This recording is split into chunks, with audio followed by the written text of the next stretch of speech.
La Biblia explica la razón por la que Dios envió el diluvio.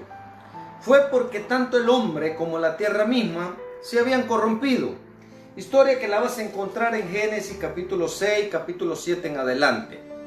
La maldad y la perversión eran tales que la única forma de salvar al mundo era arrancar de raíz el mal y dejar con vida lo único bueno que todavía quedaba.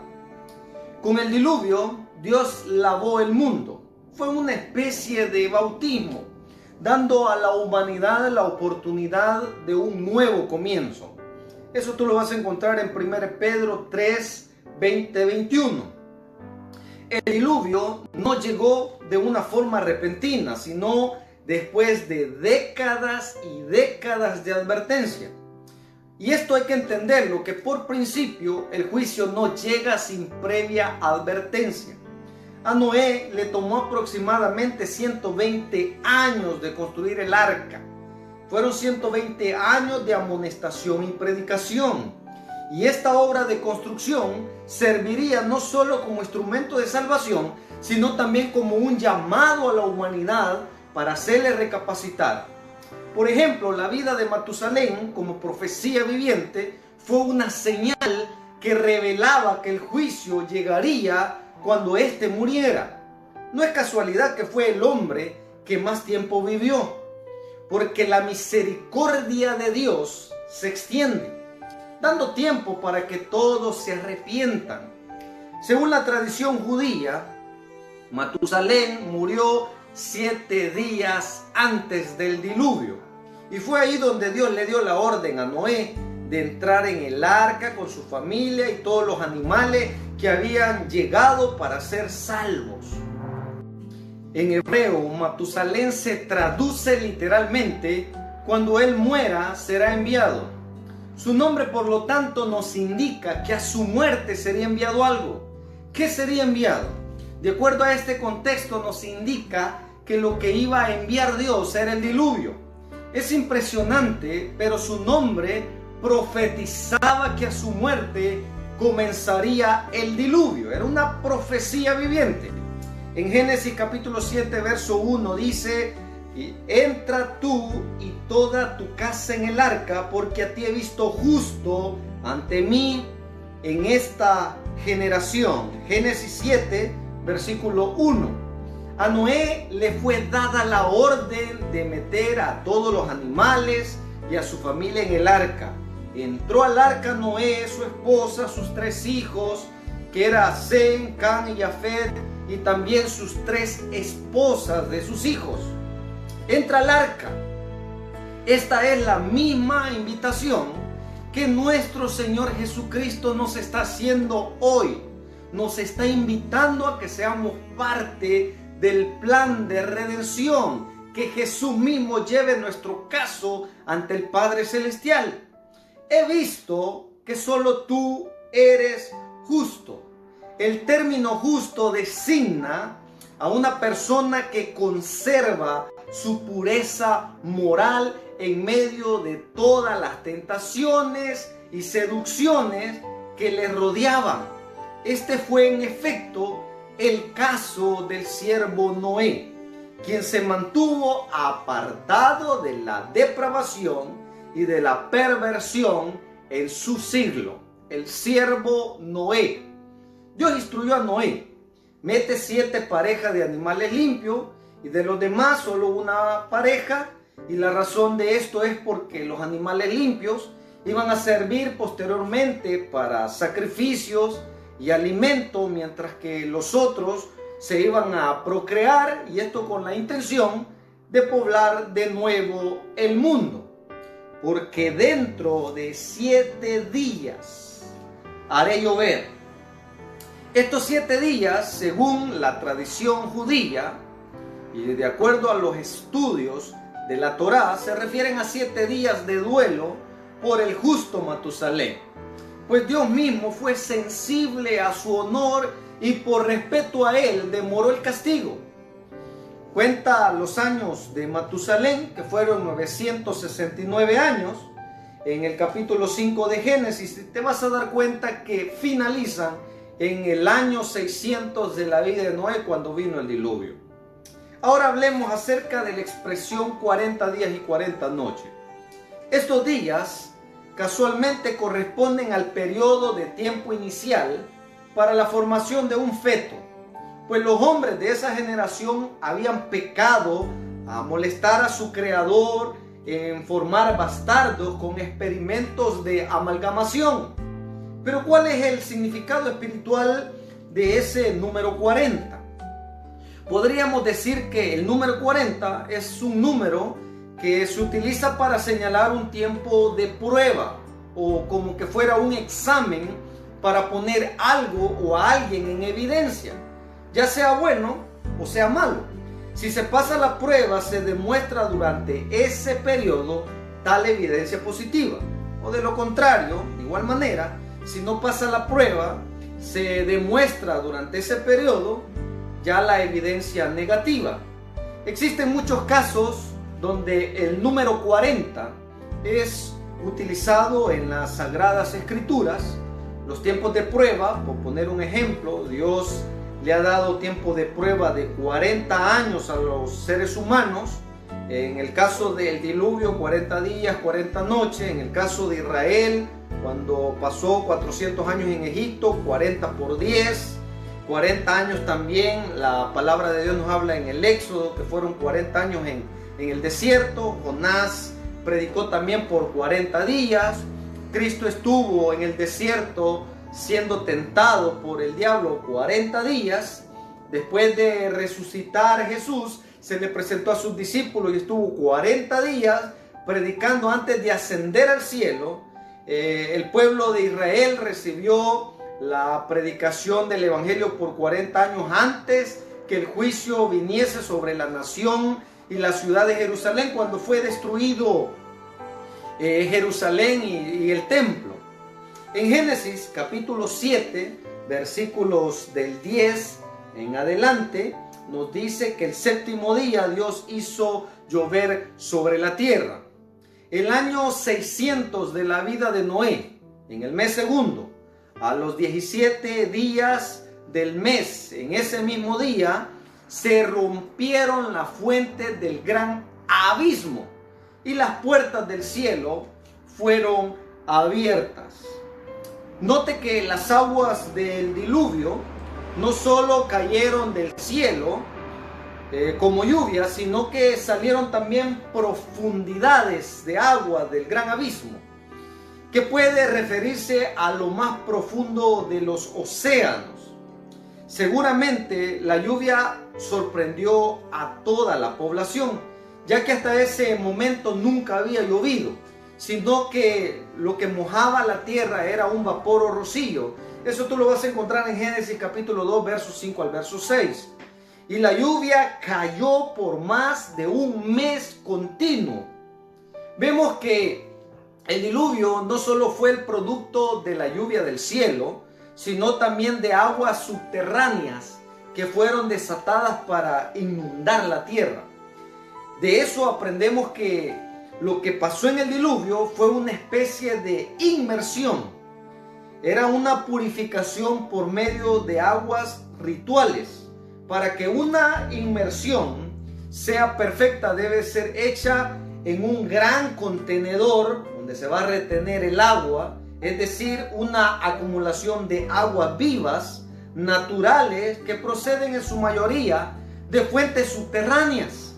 En Números 31:23 nos habla que todo lo que resiste al fuego iba a ser pasado por fuego, iba a llegar a ser limpio, pero que iba a ser purificado por el agua, por la impureza. Mas todo lo que iba a resistir el fuego, dice ese verso, lo iban a pasar, lo que no resista por fuego, lo iban a pasar por agua. Según la palabra de Dios, hay dos elementos que pueden purificar a otros elementos. Es el agua y es el fuego. Esta vez, en el caso del diluvio, Dios tomó la decisión de purificar la tierra con agua. Y para que fuera una purificación perfecta, la mayor cantidad de agua tenía que venir de fuentes subterráneas. Así que el mundo fue purificado por primera vez por medio del agua. la próxima vez, mis amados hermanos y amigos que me escuchan, va a ser por fuego. Las compuertas del cielo fueron abiertas. La capa protectora del agua, la hidrósfera, que había sido puesta encima de la atmósfera, de acuerdo a Génesis capítulo 1, versos 6 al 7, había creado un ambiente de primavera durante todo el año. Además, había protegido a los seres vivos de esos rayos radiactivos dañinos que vienen del espacio. Dicen también los científicos que al tener esa capa de hidrósfera sobre la atmósfera, aumentaría la presión atmosférica varias veces. Esto nos indica que el hombre fue creado para vivir en una mayor presión atmosférica.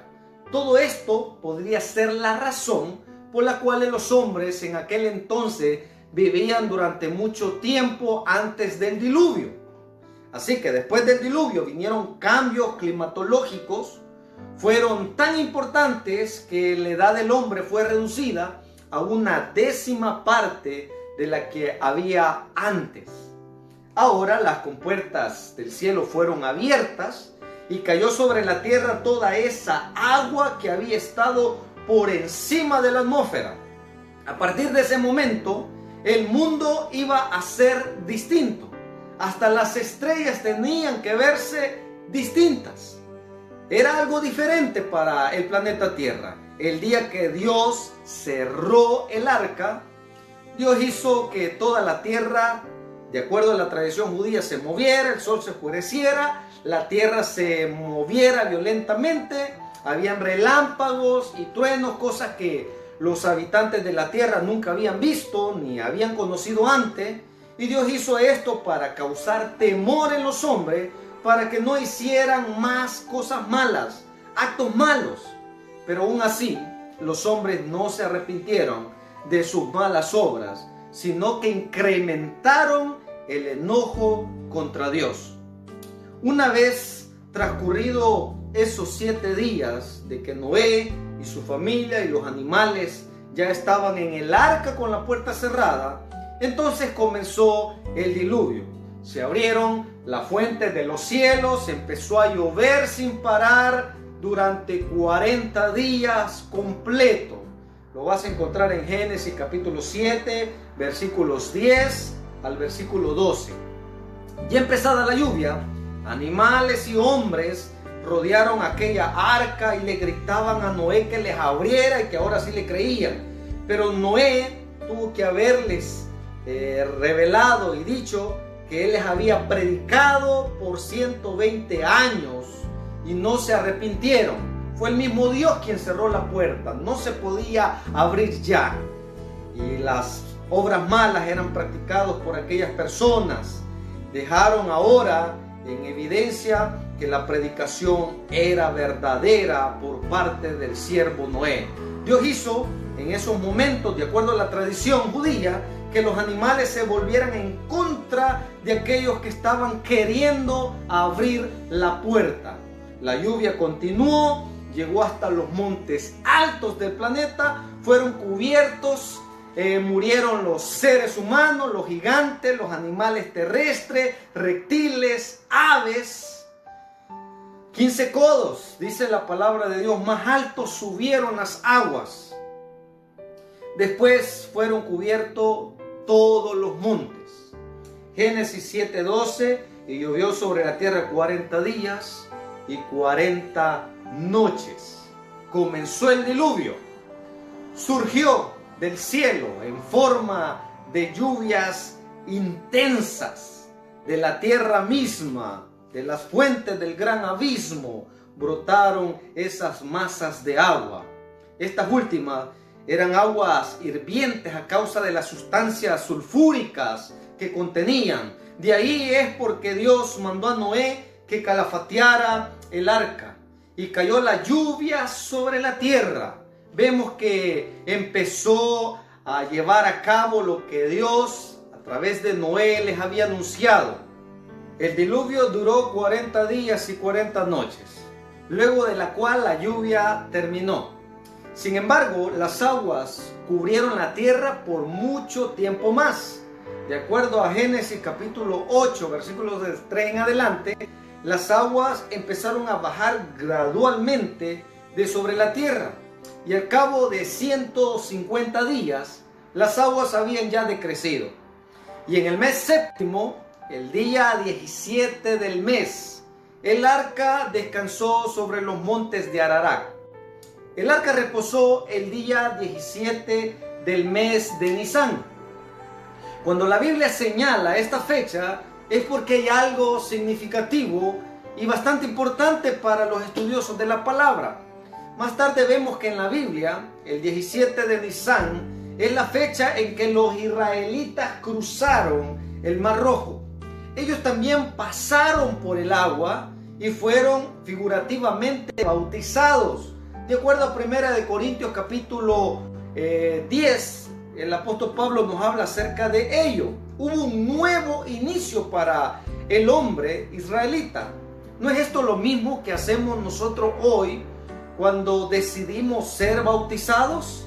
La idea es presentarnos a Dios para que perdone nuestros pecados y tener un nuevo comienzo. También 1 Pedro 3 nos habla de esta analogía del bautismo en el diluvio.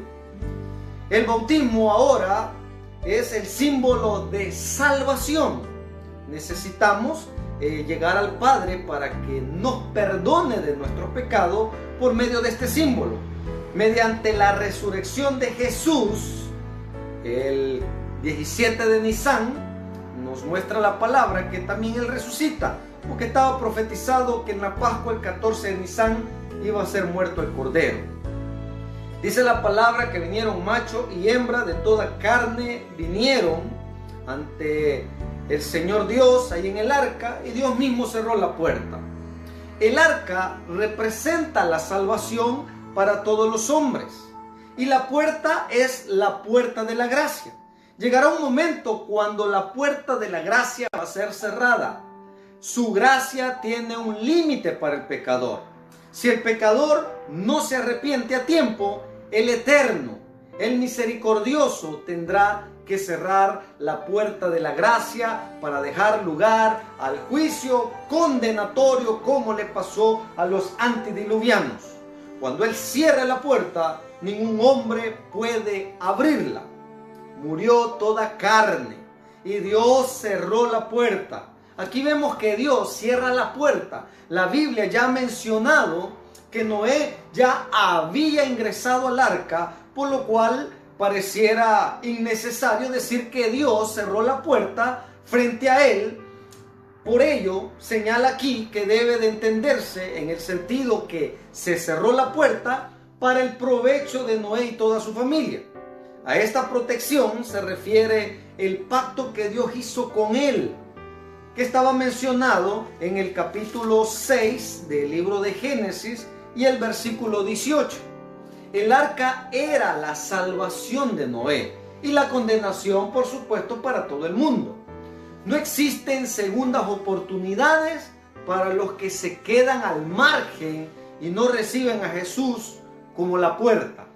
De acuerdo al Evangelio de San Juan, capítulo 10, del verso 9 al 10, Jesús dijo: yo soy la puerta, el que por mí entra será salvo, y entrará y saldrá y hallará pastos.